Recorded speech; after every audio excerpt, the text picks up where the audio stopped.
Hello எல்லாருக்கும் வணக்கம். நம்ம இன்றைக்கி என்ன பண்ணால் கண்டினியூஷன் பண்ண போகிறோம். HTML இன்ட்ரடக்ஷன் வீடியோஸ் பண்ணோம். இப்போ வந்து HTML-உடைய டாக்குமெண்ட் டைப்னா என்னன்றதை பார்க்க போகிறோம். டாக்குமெண்ட் டைப்னால் நம்ம HTML டேக்ஸ் யூஸ் பண்ணும்போது பார்த்திங்கன்னா நம்ம ஸ்டார்ட் பண்ணும்போது ஃபஸ்ட்டு டேக் இதாக தான் இருக்கும். டாக்டைப்னு இருக்கும் ஆக்சுவலாக. டாக்டைப் HTML இருக்கும் ஆக்சுவலாக. ஸோ இந்த டாக்டைப்னால் என்னென்னா, இப்போ நம்ம ஒரு வெப்சைட்ஸ்லாம் பார்க்கும்போது ஒரு ப்ரௌசர் யூஸ் பண்ணுறோம் ஆக்சுவலாக. லைக் ஃபயர்ஃபாக்ஸு, க்ரோமு, அப்புறம் இன்டர்நெட் எக்ஸ்ப்ளோரர், எட்ஜு, அந்த மாதிரி, அப்புறம் ஒபேரா, இந்த மாதிரி நிறைய ப்ரௌசர்ஸ் யூஸ் பண்ணுறோம். ஸோ அந்த ப்ரௌசர்ஸ்க்கெலாம் வந்து இந்த வெப்பேஜஸ் என்ன மாதிரி வெப்பேஜஸ் அப்படின்னு தெரிவிக்கிறதுக்காக தான் இந்த டாக்டைப்ன்றதை நம்ம யூஸ் பண்ணுறோம். நம்ம வெப்சைட் டெவலப் பண்ணுறோம்ல, இந்த வெப்சைட் வந்து என்ன மாதிரி வெப்சைட்ன்றதை நம்ம எல்லாமே இது எல்லாமே வந்து ப்ரௌசரில் தான் ரன் ஆக போகுது. ஸோ அதை வந்து அந்த ப்ரௌசருக்கு தெரிவிக்கிறது தான் வந்து இந்த டாக்குமெண்ட் டைப்னு சொல்லுவாங்க ஆக்சுவலாக. டாக்டைப்னு இது வந்து கேஸ் இன்சென்சிட்டிவ்னா என்னென்னா, இது கேபிட்டல் லெட்டராகவும் யூஸ் பண்ணிக்கலாம், ஸ்மால் லெட்டராகவும் யூஸ் பண்ணிக்கலாம். டாக்டைப்னு யூஸ் பண்ணிக்கலாம். ஸோ இந்த ரெண்டில் எது வேணால் யூஸ் பண்ணிக்கலாம் ஆக்சுவலாக. நெக்ஸ்ட்டு வந்து நம்ம HTML-உடைய ஹிஸ்ட்ரி பார்ப்போம் ஆக்சுவலாக. HTML ஹிஸ்ட்ரி என்னென்னு லாஸ்ட் வீடியோவிலே பார்த்தோம். டிம் பர்னர்ஸ்-லீலாம் வந்து 1989 வந்து டிம் பர்னர்ஸ்-லீ வந்து wwwன்றதை இன்ட்ரடியூஸ் பண்ணார் ஆக்சுவலாக. ஸோ நெக்ஸ்ட்டு வந்து 1991 வந்து அதே டிம் பர்னர்ஸ்-லீ தான் வந்து என்ன பண்ணாருன்னா, அதை வந்து ரீஇன்வென்ட் பண்ணி HTML-ன்ற ஃபார்மேட்டுக்கு டிஃபைன் பண்ணார் ஆக்சுவலாக. நெக்ஸ்ட்டு வந்து 1995 பார்த்தீங்கன்னா, 1995 HTML வெர்ஷன்.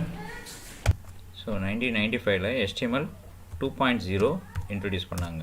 அப்புறம் 1997 பார்த்தீங்கன்னா HTML 3.2 வந்து இன்ட்ரடியூஸ் பண்ணாங்க. அப்புறம் 1999 பார்த்தீங்கன்னா HTML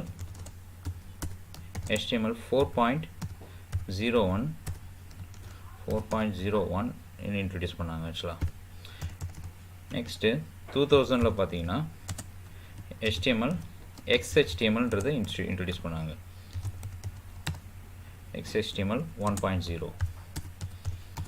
நெக்ஸ்ட் வந்து 2008 பார்த்தீங்கன்னா இட்ஸ் a drastic சேஞ்சாக HTML 5ன்றதை இன்ட்ரடியூஸ் பண்ணாங்க.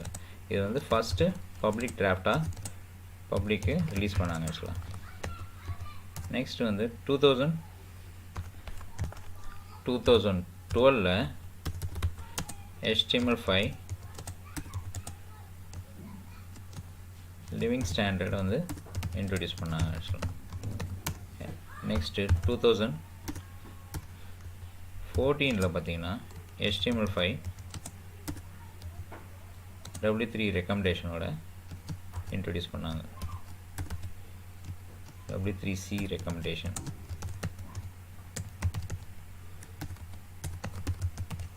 ரெக்கமெண்டேஷனோட இன்ட்ரடியூஸ் பண்ணாங்க. 2016 பார்த்தீங்கன்னா HTML 5.1 வெர்ஷனை இன்ட்ரடியூஸ் பண்ணாங்க. நெக்ஸ்ட்டு 2017 பார்த்தீங்கன்னா HTML 5.1 செகண்ட் எடிஷனை இன்ட்ரடியூஸ் பண்ணாங்க. அதே 2017 தான் HTML 5.2 வெர்ஷனை இன்ட்ரடியூஸ் பண்ணாங்க. ஸோ இதுதான் வந்து HTML-உடைய கம்ப்ளீட் ஹிஸ்ட்ரி ஆக்சுவலாக. ஸோ இது வந்து நெக்ஸ்ட் பார்த்திங்கன்னா, இப்போ நம்ம எப்படி வந்து ஒரு HTML ஃபைலை வந்து எழுதிட்டு அதுக்கப்புறம் அதை வந்து நம்ம எப்படி சேவ் பண்ணிவிட்டு ப்ரௌசரில் எப்படி அதை ரன் பண்ணுறோன்றதை நம்ம இப்போ பார்ப்போம். ஃபஸ்ட்டு என்னென்ன, இப்போ ஒரு ஏதாவது ஒரு எடிட்டர் எடுத்துக்கலாம். ஸோ இப்போ பார்த்திங்கன்னா நம்ம இப்போ விண்டோஸ் இன்ஸ்டால் பண்ண உடனே டிஃபால்ட்டாக ஒரு எடிட்டர் அவைலபிள் இருக்கும், நோட் பேடுன்ட்டு. ஸோ நோட் பேட் டைப் பண்ணிங்கன்னா ரன்னில் போய்ட்டு ஸோ ஒரு எடிட்டர் ஓப்பன் ஆகிடும். ஸோ இதில் போய்ட்டு நம்ம HTML டைப் பண்ணுவோம். நம்ம ஆல்ரெடி சொன்ன மாதிரி ஃபஸ்ட் லைன்லேயே வர வேண்டியது டாக்குமெண்ட் டைப் தான். டாக்டைப் HTML. நெக்ஸ்ட் டேக் வந்து பார்த்திங்கன்னா HTML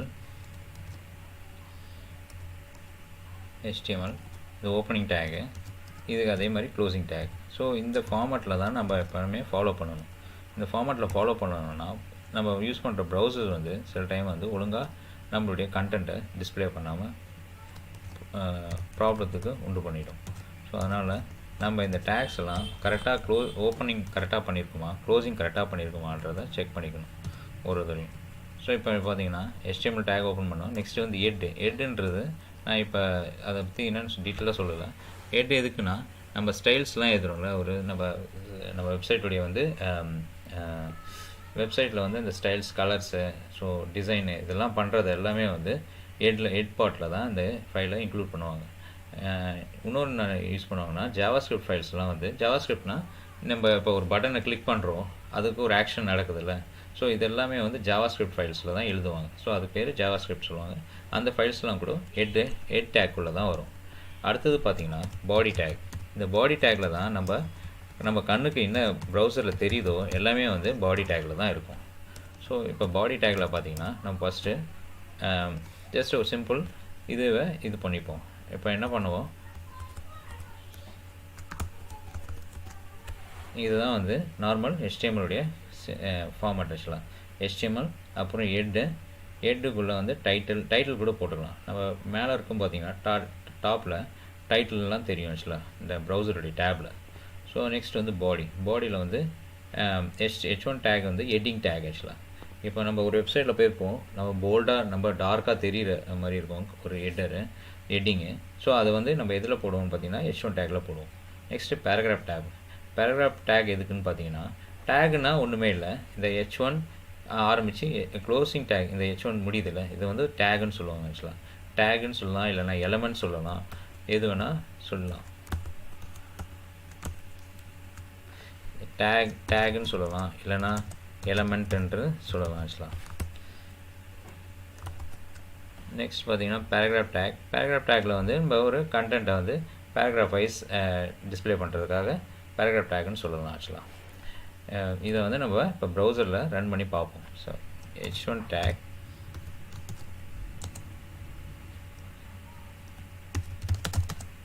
this is heading, closing tag H1. next paragraph tag, paragraphல வந்து this is a paragraph which will display the content in a paragraph format. It will be useful to display the content in an organized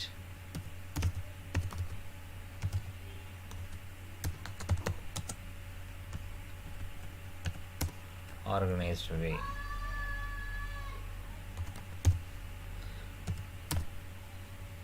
so நம்ம இந்த ஃபைலை வந்து இப்போ எப்படின்னா save பண்ண போகிறோம்.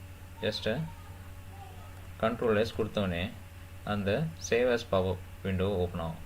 So நம்மளுக்கு எங்கே தேவையோ அங்கே போய்ட்டு அந்த ஃபைலை சேவ் பண்ணிக்கலாம் ஆக்சுவலாக.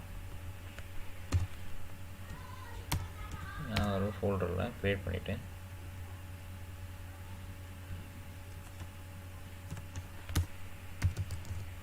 HTML intro அப்படின்னு கொடுத்து சேவ் பண்ணுறோம்.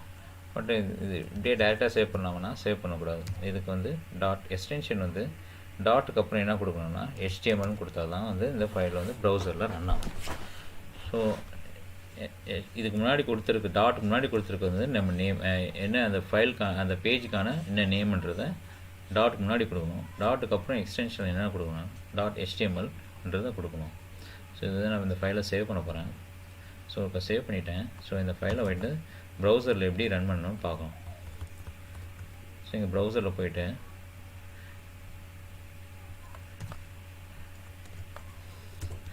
இப்போ ரன் பண்ணோன்னா நம்ம HTML இன்ட்ரோன்னு சேவ் பண்ணிடணும். HTML சாரி, ஃபைல் நேம் தப்பாக இருக்குது. HTML-intro.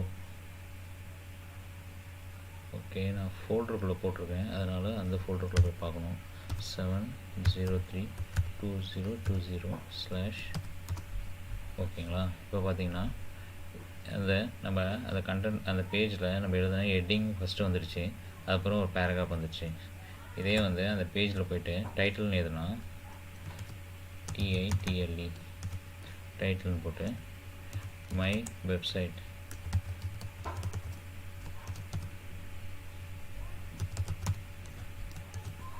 இதை சேவ் பண்ணிக்கணும். கண்ட்ரோல் எஸ் கொடுத்திங்கன்னா சேவ் பண்ணுறது. யூஸ்வலாக எப்படி சேவ் எல்லா இதுக்கும் சேம் ஃபார்மட் தான். கண்ட்ரோல் எஸ் கொடுத்திங்கன்னா சேவ் ஆகிடும். திரும்ப போய்ட்டு அந்த பேஜை ரிஃப்ரெஷ் பண்ணிங்கன்னா ஸோ நம்ம இங்கே மேலே பார்த்தீங்கன்னா மை வெப்சைட்டுன்னு வந்துடும். இதுதான் வந்து டைட்டில். ஆக்சுவலாக இதை வந்து ஹெட் டேக்குள்ளே போடணும். ஸோ இது வந்து இது பேசிக்கான ஒரு சிம்பிள் இது தான்.